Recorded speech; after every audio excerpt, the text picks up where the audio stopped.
Hi everyone, इस channel पे आप सभी का स्वागत है। मैं पार्थिवी ठाकुर हूँ एंड ये हमारी प्लेलिस्ट चल रही है बैंकिंग एंड फाइनेंशियल अवेयरनेस की। तो आज का हमारा टॉपिक है इन्फ्लेशन एंड काफी ज्यादा इम्पोर्टेंट टॉपिक है ये एंड काफी अच्छे से हम इसको कवर करने वाले हैं। एंड इसके अलावा हमारी एक और प्लेलिस्ट हो चुकी है जनरल अवेयरनेस की, तो वो भी आप चेकआउट कर सकते हैं। तो without further ado let's get start. So yes, तो इन्फ्लेशन के बारे में अपन समझते हैं पहले कि ये एक ऐसी सिचुएशन होती है, कंडीशन होती है जब अपना गुड्स एंड सर्विसेज जो होता है उसके प्राइसेस जो हाई चले जाते हैं एंड जो परचेजिंग पावर ऑफ मनी है वो लो रहती है ना। तो इन दैट केस अपन उस सिचुएशन को इन्फ्लेशन कहते हैं। ठीक है, आगे अपन देखते हैं और समझ में आएगा। तो इन्फ्लेशन जो होता है उसका अपन कॉस्ट देखेंगे एंड पेस के अकॉर्डिंग टाइप्स रहते हैं कि किस किस टाइप का कितनी कितनी स्ट्रेंथ का कह सकते हो आप, मतलब अपन देख रहे हैं टाइप्स ऑफ इन्फ्लेशन। ठीक है, तो कॉस्ट के बेसिस पे अगर टाइप्स देखें तो अपना है demand pull inflation, cost pull push inflation, sectoral inflation, skew inflation, skewflation कह रखा है इसको, संधि कर दी है। उसके अलावा बॉटल नेक इन्फ्लेशन और पेस, यानी पेस मतलब होता है स्पीड। ठीक है, तो स्पीड के अकॉर्डिंग देखें तो creeping inflation, trotting inflation, galloping inflation and hyper inflation. ठीक है, तो आगे अपन समझेंगे कि ये क्या क्या होता है ना। सबसे पहले अपन डिमांड पुल इन्फ्लेशन देखते हैं। Demand pull inflation, zoom out कर देती हूँ। हाँ, demand pull inflation is when the demand for a good or service is greater than supply, allowing producers to raise prices. तो समझ में आ रहा है, बहुत इजी सा है। ज्यादातर अपन इन्फ्लेशन के नाम पे यही सुनते आ रहे हैं, demand pull inflation. Demand inflation के नाम से स्कूल में भी अपन ने पढ़ा होगा, है ना। तो फिर इसमें क्या होता है कि जो अपना जो प्रोडक्ट है, गुड है या गुड प्रोडक्ट, और जो अपन गुड्स बोलते हैं ना उसका मीनिंग यही होता है कि कोई प्रोडक्ट है ना। तो जो गुड्स है या सर्विस जो है उसका डिमांड बहुत ज्यादा हाई हो चुकी है, इज ग्रेटर देन सप्लाई, है ना। तो डिमांड बहुत ज्यादा हाई है बट सप्लाई कम है। तो इन दैट केस जो प्रोड्यूसर है, मतलब सपोज मैं काइंड ऑफ माइक्रोफोन बेचती हूँ। ठीक है, एंड माइक्रोफोन की सपोज एक टाइप का माइक्रोफोन है जो कि वायरल हो रहा है इंटरनेट पे एंड उसकी डिमांड बहुत ज्यादा हाई हो चुकी है बट उसकी सप्लाई कम है, क्योंकि मैं उसको लिमिटेड क्वांटिटी में बना रही हूँ उस माइक्रोफोन को जो कि वायरल हो चुका है ना। तो उस इन दैट केस मैं उसका प्राइस हाई भी करूंगी ना, क्यों, तब भी वो बिकेगा क्योंकि वो वायरल प्रोडक्ट है, सब उसको लेना चाहते हैं। तो ये चीज जो है हर प्रोडक्ट में हो सकती है या किसी सर्विस में भी हो सकती है। तो ये मैंने थोड़ा कैची एग्जांपल देने का ट्राई किया क्योंकि आजकल चीजें वायरल होती है, तो आपने सुना होगा ब्लैक मार्केट में बिकने लगता है एंड ऑल। वो सारी चीजें इसलिए होती हैं क्योंकि उनकी डिमांड बहुत ज्यादा हाई चली जाती है एंड उनकी सप्लाई कम होती है, तो फिर ये सब चीजें होने लगती है, राइट। तो जो प्रोड्यूसर है वो प्राइस रेस कर सकता है। तो ये वाली जो सिचुएशन होती है ये डिमांड पुल इन्फ्लेशन कहलाती है। इसके जो रीजन होते हैं, फ्लो ऑफ मनी, पॉपुलेशन हो सकता है, प्रेफरेंसेस हो सकती हैं। जो मैंने वो वायरल प्रोडक्ट वाली जो चीज बताई वो प्रेफरेंस में आ जाएगा। पॉपुलेशन ज्यादा है तो डिमांड ज्यादा है, ये फूड वगैरह में आप कह सकते हो कि कोई सपोज सप्लाई कम है किसी काइंड ऑफ बेसिक नेसेसिटी की सप्लाई कम है एंड पॉपुलेशन ज्यादा है, तो वैसे कह सकते हैं। या फ्लो ऑफ मनी से कह सकते हैं या वेदर से कह सकते हैं, है ना। वेदर से भी हो सकता है कि सपोज कोई फसल खराब हो गई तो उसकी सप्लाई कम हो गई जबकि डिमांड तो ज्यादा ही है ना। तो वैसे कह सकते हैं, या रूमर से कह सकते हैं। रूमर वाला एग्जाम्पल भी बहुत सारे टीचर्स देते हैं, है ना। रूमर वाला एग्जाम्पल क्या होता है कि सपोज अपन ने बोल दिया कि सपोज मैं प्रोड्यूसर हूँ, है ना। सपोज मैं बना रही हूँ कोई आइटम बना रही हूँ मैं। सपोज मैं कह रही हूँ कि मैं टमाटर बेचती हूँ, या ना मैं बोल रही हूँ कि टमाटर जो है ही नहीं, मार्केट में बहुत कम है एंड इस टाइप की रूमर मैंने फैला दी कि टमाटर तो बहुत कम है एंड अब तो कम ही इरादा है, बहुत महंगे मिलने वाले हैं, है ना। तो अब फिर बहुत लोग आ जाएंगे जो सोचेंगे कि हम थोड़ा सा जल्दी खरीद ले जिससे हमें कम महंगा मिले, इस टाइप से काइंड ऑफ। ये भी एक फॉल्स इन्फ्लेशन जो रूमर से फैलाया जाता है, ये भी डिमांड पुल इन्फ्लेशन ही हुआ क्योंकि इसमें डिमांड बढ़ा दी है, जानबूझ के बढ़ा दी गई है डिमांड एंड सप्लाई उतनी की उतनी है या कम है कह सकते हैं ना। उसके बाद अपन देखते हैं cost push inflation. So it is, एक मिनट, हाँ। So it is inflation caused by an increase in prices of input like labor, raw material, etc. तो ये अपन समझते हैं. हाँ, तो कॉस्ट पुश इन्फ्लेशन ये होता है कि it is a inflation caused by an increase in prices of input like labour, raw materials. ठीक है, तो इजी है, समझ में आ रहा है एक बार में कि सपोज मेरे को एक बिल्डिंग खड़ी करनी है ना, एंड उसमें जो चीजें काम में आने वाली हैं उनकी अगर प्राइस बढ़ गई है, जैसे लेबर है कि लेबर सपोज कोई स्ट्राइक कर दिया एंड उसमें बोल रखा है कि हाँ वेजेस बढ़ाओ लेबर की, तो इन दैट केस, या फिर और भी एक इजी एग्जांपल ले सकते हैं, सपोज पेट्रोल जो है या डीजल है, इनका जो है प्राइस हाई हो गया है ना, एंड उसके बाद अपने को अगर एक जगह से दूसरी जगह गुड्स एंड सर्विसेज ट्रांसफर करनी है, ट्रांसपोर्टेशन के लिए जो भी खर्चा होगा उसमें तो पेट्रोल डीजल लगेगा ही ना, तो वो भी एडअप हो जाता है, तो उसको कॉस्ट पुश इन्फ्लेशन कहते हैं, क्योंकि उसकी वजह से क्या हो रहा है कि जो अपना जितना लगना चाहिए था उसके उसमें एडिशनल कॉस्ट एक पुश हो रही है ना, एडिशनल कॉस्ट ऐड हो रही है, तो उसको कॉस्ट पुश इन्फ्लेशन कहा जाता है कि सपोज मतलब वो उस चीज में एडअप हो जाएगा एंड देन वो प्राइसेस हाई कर देगा, है ना, इंक्रीज इन प्राइस हो जाएगा ऑफ इनपुट लाइक लेबर है. तो कुल मिला के ये सारी चीजें एडअप होके जो फाइनल प्राइस है उस गुड्स या सर्विसेज का वो बढ़ा देता है. ठीक है, समझ में आ गया, इजी है. सेक्टरल इन्फ्लेशन देख लेते हैं. ये डीजल ये एक सेक्टर के अंदर होता है, जो अब जैसे मैंने क्या करा, ये कॉस्ट पुश इन्फ्लेशन जो है, तो उसमें मैंने सेक्टोरल इन्फ्लेशन का एग्जांपल इसलिए दे दिया क्योंकि आप कोई से भी सेक्टर का देखो, जो कॉस्ट पुश इन्फ्लेशन है वो थोड़ी ब्रॉडर टर्म है एंड सेक्टोरल सेक्टर के ऊपर है. अब जैसे मैंने कॉस्ट पुश इन्फ्लेशन के अंदर में ये भी एग्जांपल दे सकती हूँ कि बिल्डिंग वाला, राइट, एंड या कोई सा भी एग्जांपल दे सकती हूँ, या ट्रांसपोर्टेशन वाला, ये जो नीचे लिखा है ये वाला दे सकती हूँ. कॉस्ट पुश इन्फ्लेशन है, ये काफी ज्यादा ब्रॉड टर्म है, इसमें आप किसी भी सेक्टर का कोई सा भी एग्जांपल ले सकते हैं, किसी भी एग्जांपल से मैं इसको समझा सकती हूँ. बट जो सेक्टरल इन्फ्लेशन है वो किसी एक सेक्टर के बारे में ही बात होगी. जैसे इसमें डीजल वाला जो एग्जाम्पल है वो आप इसमें भी अप्लाई होता है वो, है ना. रॉ मटेरियल्स वाला एग्जांपल हो गया, है ना, या फिर और भी कोई एग्जांपल है ना. तो ये एक ब्रॉड टर्म है एंड ये सेक्टोरल मतलब सेक्टर बेस्ड है कि सेक्टर में जैसे सपोज ये ट्रांसपोर्टेशन वाला जो सेक्टर है, इसमें सब एक जगह से दूसरी जगह गुड्स ले जाने हैं, तो अगर डीजल उसमें प्राइस हाई होगा तो ट्रांसपोर्टेशन पे अफेक्ट होगा एंड टोटल कॉस्ट बढ़ेगी, तो वो एक सेक्टर वाइज हो गया, है ना. तो समझ में आ रहा है, तो इसका एग्जाम्पल इसमें भी चल सकता है, उसमें कोई दिक्कत नहीं है. स्क्यूफ्लेशन जो होता है इसमें आता है refers to inflation in some commodities, deflation in others. Skewflation मतलब कुछ कमोडिटीज के अंदर बढ़ रहा है, उनका जो प्राइस है वो काफी ज्यादा, मतलब इन्फ्लेशन का मतलब अपन समझ चुके हैं कि जो डिमांड है वो हाई है, सप्लाई कम है, राइट. तो कुछ कमोडिटीज के अंदर जो डिमांड है वो हाई है, सप्लाई कम है, एंड जो वाइस वर्सा है वो डिफ्लेशन जो है वो दूसरी कमोडिटीज के अंदर है. मतलब मार्केट में ज्यादातर स्क्यूफ्लेशन होता ही है क्योंकि कुछ कमोडिटीज जो होती हैं वो सस्ती मिल रही होती है एक्स्ट्रॉर्डिनरीली, या कुछ चीजें होती है महंगी मिल रही होती है और एक्स्ट्रॉर्डिनरीली, है ना. It depends. या फिर ऐसा भी हो जाता है कई बार, जैसे सपोज वही मैंने एग्जांपल जो दिया था कि कोई प्रोडक्ट अगर वायरल हो चुका है, ठीक है, तो जैसे एक कैमरा होता है, तो नाम मैं नहीं लूंगी क्योंकि स्पॉन्सर तो है नहीं कुछ, तो हाँ, मतलब सपोज एक कैमरा होता है जो व्लॉगिंग के लिए यूज होता है, जो कि बहुत ज्यादा उसमें गिम्बल गिम्बल विम्बल हर टाइप के फीचर होते हैं एंड काफी ज्यादा वो व्लॉगिंग के लिए फेमस है. तो अब जो बाकी व्लॉगिंग कैमरा होंगे तो उनमें काइंड ऑफ एक डिफ्लेशन वाली सिचुएशन हो जाएगी ना, कि उनका तो बिक ही नहीं रहा है एंड एक ही बिके जा रहा है, आउट ऑफ स्टॉक ही रहता है वो हमेशा, तो वो वाली चीज स्क्यूफ्लेशन कहलाती है. ठीक है, इसके बाद अपन देखते हैं bottleneck inflation. So it takes place when the supply of the goods and services falls drastically while demand remains constant, leading to a rise in prices. अब इसमें क्या हो रहा है कि डिमांड कांस्टेंट है. ज्यादातर अपन इन्फ्लेशन पढ़ते हैं तो ज्यादातर अपन क्या बोलते हैं कि डिमांड हाई हो चुकी है एंड सप्लाई कम है, ऐसे बोलते हैं, right. But bottle neck inflation में सेम चीज हो रही है, बट इसमें अलग टाइप से हो रही है कि इसमें demand remains constant, demand constant है, जैसे सब चल रहा है वैसे ही चल रहा है, कोई प्रोडक्ट वायरल नहीं हुआ है, कोई चीज रूमर नहीं फैली है, कुछ भी नहीं है ना, सब नॉर्मल चल रहा है.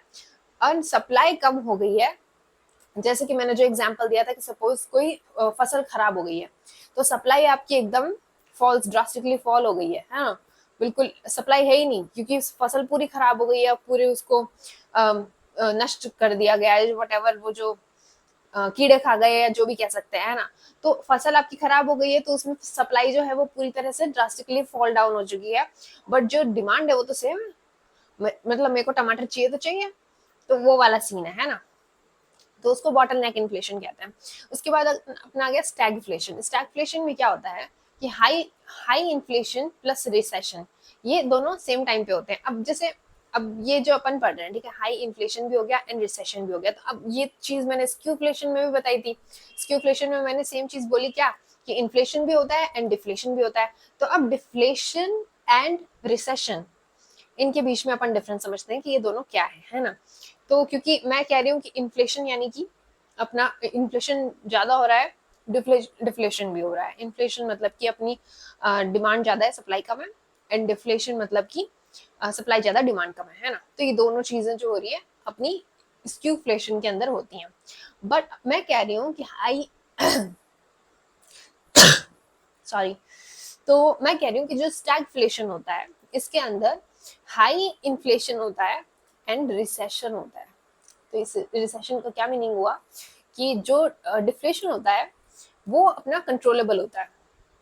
मतलब जैसा कि मैंने प्रीवियस लेक्चर्स में समझाया था कि उसमें ऐसा होता है कि जैसे सपोज आप CRR या SLR को अगर आप इंक्रीज या डिक्रीज करते हो, तो उसके अकॉर्डिंगली आपका इन्फ्लेशन या डिफ्लेशन जो होता है वो अपना अपन कंट्रोल कर सकते हैं। अगर हाई है तो लो तो नहीं, हाई है तो उसको वापस जो डिजायरेबल मतलब डिजायरेबल जो परसेंटेज है उस पे ला सकते हैं, या लो है तो वापस उसको डिजायरेबल पे ला सकते हैं। तो ऐसा अपन कर सकते हैं अगर आप CRR या SLR को कम या ज्यादा कर सकते हैं, तो है ना। ये चीज मैंने प्रीवियस लेक्चर में समझा रखी है, आप वहां से समझ सकते हैं। सॉरी। तो अब अपन देखते हैं कि जो रिसेशन है उसमें क्या होता है कि वो अनकंट्रोलेबल होता है। रिसेशन का मतलब जैसे अपन ने सुना है कि जैसे जॉब मार्केट में रिसेशन आ रहा है ना, बहुत कॉमन टर्म है, सब लोग यूज करते हैं कि रिसेशन है, हायरिंग क्या मतलब हायरिंग का क्या सीन रहेगा, रिसेशन रिसेशन रिसेशन बहुत ज्यादा अपन को सुनने में आता है। बहुत सारे लोगों की जॉब जाती है, लिखते हैं रिसेशन हो रहा है ना। तो रिसेशन जो होता है वो अनकंट्रोलेबल होता है, वो उसमें उसमें जॉब जाएगी, उसमें जॉब लगेगी भी नहीं। तो ये सब चीजें अनकंट्रोलेबल होती है, उसमें कोई कुछ नहीं कर सकता, है ना। डिक्लेयर कर दिया जाता है कि हाँ ठीक है, ये ईयर जो है रिसेशन वाला है। बट डिफ्लेशन जो होता है वो कंट्रोल किया जा सकता है इजीली, है ना। इजीली तो नहीं कहना चाहिए, बट काइंड ऑफ कंट्रोलेबल होता है, राइट। तो ये इतना से इनमें डिफरेंस है। तो स्टैगफ्लेशन जो हो गया वो काइंड ऑफ ज्यादा खराब चीज हो गई, जो स्क्यूफ्लेशन है उसके कंपैरिजन में, है ना। इसके बाद अपन देखते हैं प्लेस ऑफ इन्फ्लेशन। ठीक है, प्लेस ऑफ इन्फ्लेशन में मतलब ये अपन ये चीज देख ली, कॉजेज देख लिए, राइट, सारे देख चुके हैं अपन। अब ये मतलब types of inflation with respect to cause, है ना। तो कॉज क्या है इन्फ्लेशन का, उसके अकॉर्डिंग अपन देख रहे थे अभी तक। अब अपन देखते हैं पेस, है ना। तो इसमें कुछ मुझे परसेंटेजेस हैं कि मतलब कितना। क्रीपिंग इन्फ्लेशन जो होता है 0% to 2% वाला होता है क्रीपिंग इन्फ्लेशन। ट्रॉटिंग जो इन्फ्लेशन हो गया 2% to 5%। गैलोपिंग जो इन्फ्लेशन है, अपने को बस ऑर्डर याद रखना है, बाकी समझ में आ रहा है। 0 से 2, 2 से 5, 5 से 10 एंड देन अबव 10। ठीक है, इजी है। ये हाइपर हो गया, गैलोपिंग 5 to 10 हो गया, ट्रॉटिंग 2 to 5 हो गया, क्रीपिंग 0 to 2% हो गया, है ना। उसमें कोई दिक्कत नहीं है। उसके बाद अपन देखते हैं कि wholesale market and retail market में अपना मतलब कैसे रहता है इन्फ्लेशन का, क्या उसमें मतलब किस टाइप से वर्क क्या करता है, मतलब किस टाइप से अफेक्ट करता है। ठीक है, होलसेल मार्केट पे कैसे अफेक्ट करता है, रिटेल मार्केट पे कैसे अफेक्ट करता है, तो अपन वो दिख रहा है ना। तो होलसेल मार्केट के अंदर सपोज 200 ml है ना, ये चीज अपने को 2000 ईयर 2000 के अंदर 200 ml अपने को 6 रुपए की मिल रही है ना। एग्जाम्पल की तरह ले रहे हैं, ठीक है। एंड देन सेम चीज अपने को 2025 के अंदर अपने को सेम 200 ml जो है किसी एक आइटम का, किसी एक प्रोडक्ट का, वो अपने को 18 रुपए में मिल रहा है। तो ये होलसेल इन्फ्लेशन हो गया, है ना। तो होलसेल इन्फ्लेशन जो होता है वो होल सेल प्राइस इंडेक्स में कैलकुलेट होता है ना। एंड इसका जो बेस ईयर है वो अपन यहाँ लेके चल रहे हैं 2020, सॉरी 2011 2012। ओके, एंड कैलकुलेट जो होता है ministry of commerce and industry इसको कैलकुलेट करती है, एंड डेटा मंथली बेसिस पे रहता है ना। मतलब मंथली बेसिस पे कैलकुलेट होता है, that's what I am saying.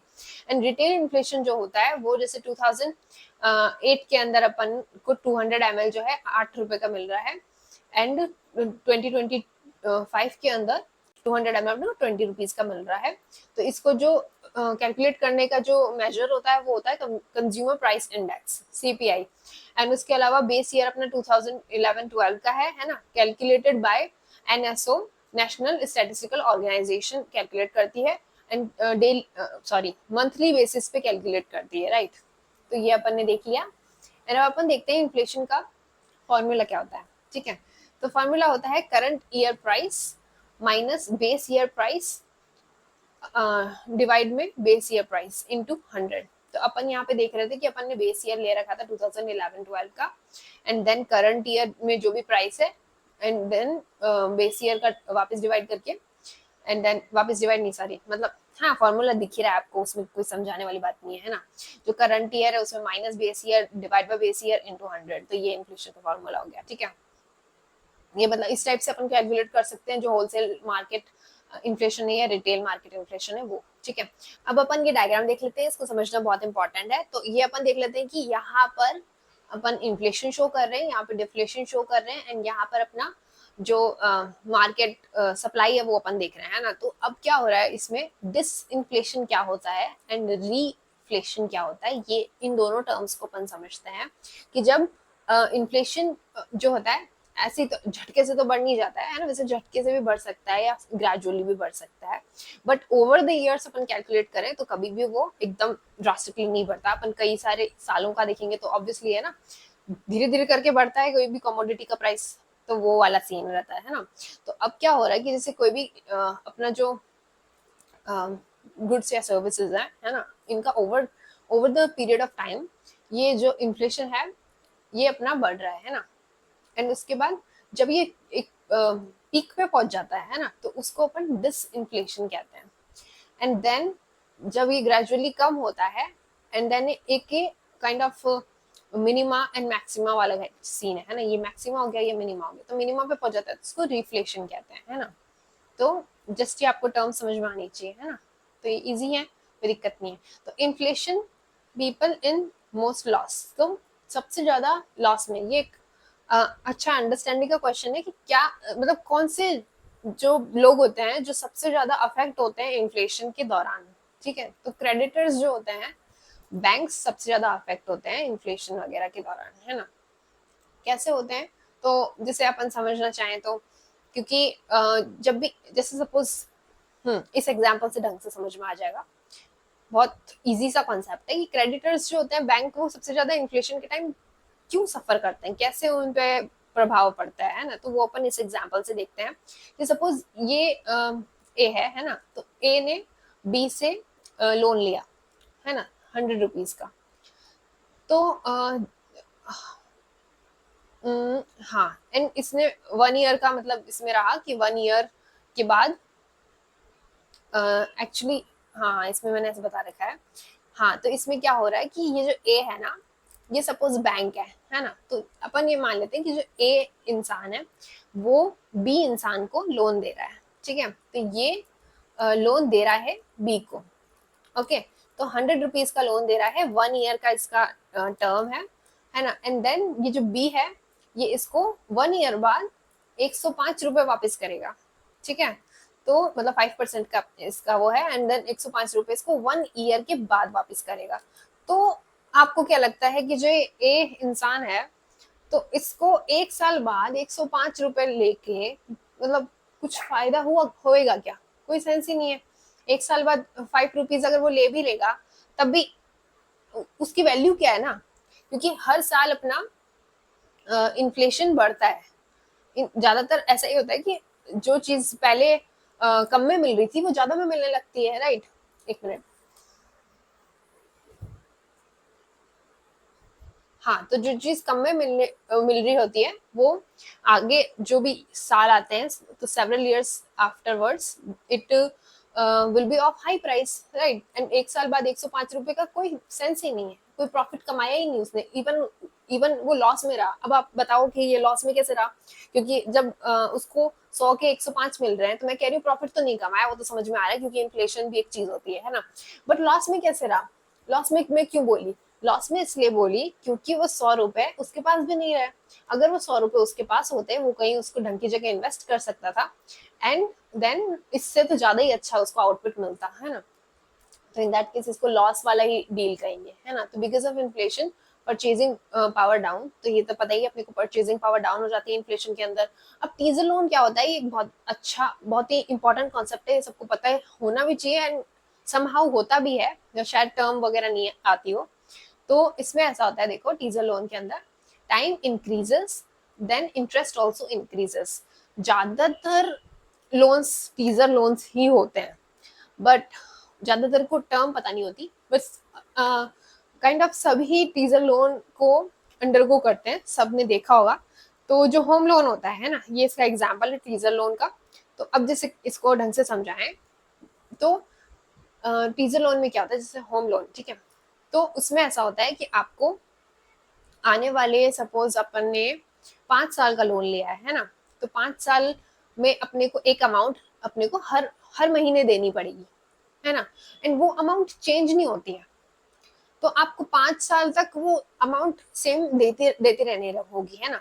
तो वो, अब जैसे मैं आपको ढंग से समझाती हूँ कि जैसे सपोज कम का एग्जांपल लेते हैं, ठीक है, जैसे सपोज 1 लाख रुपीज का, है ना, एंड मेरे को दूसरा पेन से लिखना पड़ेगा, नहीं तो ये गायब हो जाता है बार बार, है ना। तो जैसे सपोज 1 लाख का लोन है, ठीक है, एंड इसको मेरे को 10 मंथ्स में चुकाना है, ठीक है। एंड हर महीने जैसे फर्स्ट मंथ हो गया, तो फर्स्ट मंथ में मैंने 10,000 रुपए दे दिए, right. And then second month में भी मैंने 10,000 दे दिए। एक मिनट,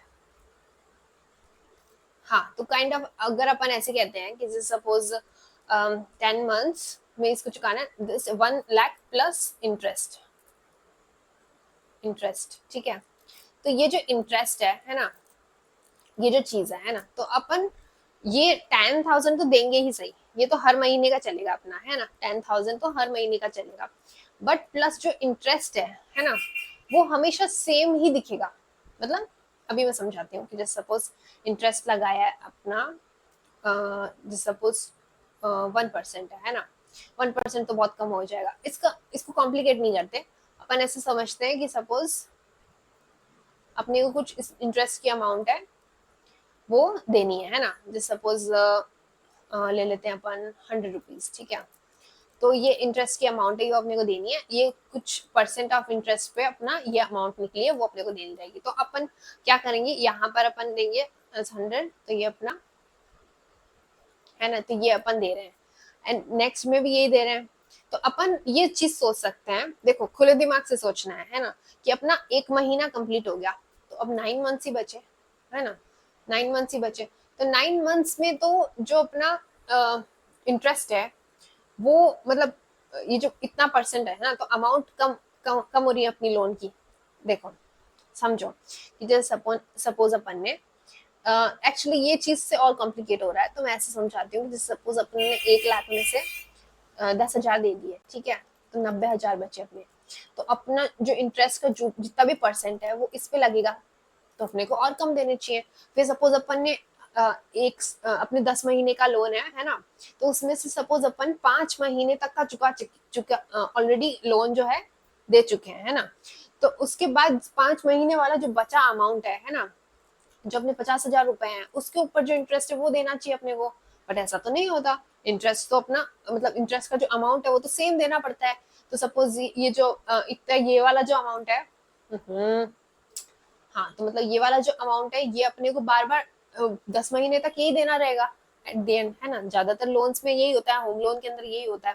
थोड़ा सा कॉम्प्लिकेटेड कॉन्सेप्ट है, बट इतना भी टफ नहीं है ना। तो अपन को एक ही अमाउंट पूरे 10 महीने या जितने भी साल का लोन है उतने देने पड़ते हैं। वो इसलिए होता है क्योंकि जो अपना इंटरेस्ट है वो, जैसे सपोज अपन ने सेकेंड मंथ में आ गए अपन, है ना, तो ये जो ये वाली अमाउंट है इसको नहीं देखा जाता। एंड वो काइंड ऑफ जैसे इंटरेस्ट अपना सपोज जितना भी होता है वो इसको मेंटेन करते हैं कि अपना 100 रुपए उसमें से निकल जाए। तो जैसे 1.1%, देन 1.2%, 1.3%, मतलब ये ऐसे चलता रहेगा।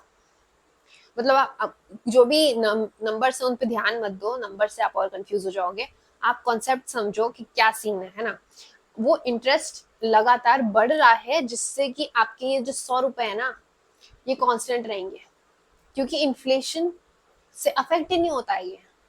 मतलब अगर सपोज आपको ये 100 रुपए की जगह नेक्स्ट मंथ 90 रुपए देने होते, नेक्स्ट मंथ 80, अब समझ में आ जाएगा, देखो बहुत इजी, अब समझ में आ जाएगा। फिर देन 10,000 प्लस 70 देने होते, देन 10,000 प्लस 60 देने होते। आइडियली ये होना चाहिए था, आइडियली ये होना चाहिए था, बट ये नहीं हो रहा है। ये कभी नहीं होता। होम लोन हो गया, कोई सा भी लोन हो गया, ज्यादातर में ये नहीं होता है। ज्यादातर में अपने को ये 100 रुपए ही हमेशा देते रहने पड़ते हैं। जैसे सपोज 22,000 आपको हर महीने देने हैं तो 22,000 हर महीने देते रहने पड़ते हैं। तो ये जो चीज है ये टीजर लोन कहलाती है। इसके अंदर जो इंटरेस्ट रेट है वो अकॉर्डिंगली बढ़ती रहती है, जिससे कि आपका ये जो अमाउंट है ये आपको हमेशा सेम देते रहना पड़ता है। इवन इफ जो आपका जो प्रिंसिपल अमाउंट है ये कम होता रह रहा है क्योंकि आप लोन चुकाते जा रहे हो।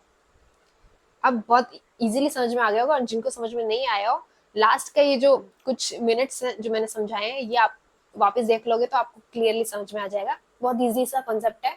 इजी तो नहीं कहना चाहिए बट काइंड ऑफ इतना टफ भी नहीं है, राइट। तो इसको मैं हटा देती हूँ। हाँ, तो ये अपन को समझ में आ गया। तो ये टीजर लोन है। तो टीजर लोन जो है जैसा कि अपन ने देखा, तो टीजर लोन अपना इन्फ्लेशन प्रूफ होता है, क्योंकि इसमें इन्फ्लेशन का कोई स्कोप ही नहीं, क्योंकि आप इंटरेस्ट बढ़ा रहे हो, आपको सेम अमाउंट जो है बार बार मिल रहा है, जो कि कम मिलना, आइडियली कम मिलना चाहिए था, मतलब अपने कॉन्सेप्ट के अकॉर्डिंग तो कम मिलना चाहिए था, बट अपने को 100 रुपीज ही पूरे थ्रू आउट द ईयर जितना भी साल का लोन है उतने में मिल रहा है, राइट। तो अपना जो इन्फ्लेशन है उसमें जो भी वेरिएशन होगा वो भी इसमें कवर हो रहा है। तो ये अपना एक इम्पॉर्टेंट कॉन्सेप्ट है ना, टीजर लोन। तो अगर आपको ये लेक्चर समझ में आया हो तो please do like, share and subscribe to this channel, and thank you so much for watching. I will see you in the next video. Till then take care, bye bye.